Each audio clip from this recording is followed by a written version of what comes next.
A great little girl.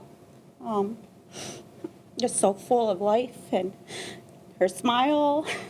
I'm sorry, excuse me. It's just been hard for her, you know. It's my best friend, you know. Well, there's a harsh reality too, the fact that Liliana has an identical twin. So every time you see the twin, you're going to be reminded of Liliana. 3-year-old Lily not only has a twin, but also a 9-year-old brother. And the family's attorney says their mother has been so devastated she hasn't been able to tell them what happened during recess on Friday during the Head Start program they attend. Police say it was around 11:30 a.m. when a table folded into the gym wall fell and gravely injured Liliana. I got a chance to see inside that gym and the spot where that cafeteria table fell on Friday. That table is gone. Police have taken it as evidence, but there are still several other cafeteria tables folded up into the wall of the gym. Now, these are the kinds of tables that actually open from the bottom. You have to pull from the bottom. The table then comes out. There's only legs on one side while the other remains attached to the wall. And I spoke with a man who's had to open these tables several times, and he says they are very difficult to open. They don't just fall open easily at all. The family's lawyer says they believe there's a little more to the story, that perhaps the table was broken. As the investigation continues, family and friends grieve, trying to understand. You can't think about something like this ever happening. I just went home and hugged my girls.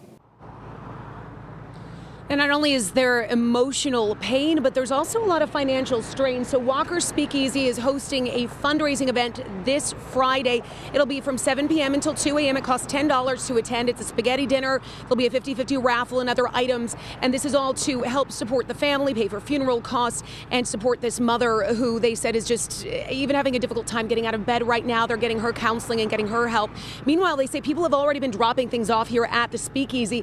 Somebody brought a couple of blankets for the 2 other children, and another family who lost a daughter, a little girl, in a fatal tragic car accident in December, had an extra casket donated to them, and they've asked the Dearborn Heights Police Department to pass on that extra casket to this family. So throughout all of this tragedy, there is a lot of generosity, but still just an unimaginable thing for this family to go through. Stephen? Yeah, Jen, back to that table that fell. Was it a malfunction? And if so, is that something that an inspection might have caught? And when was it inspected? You know what?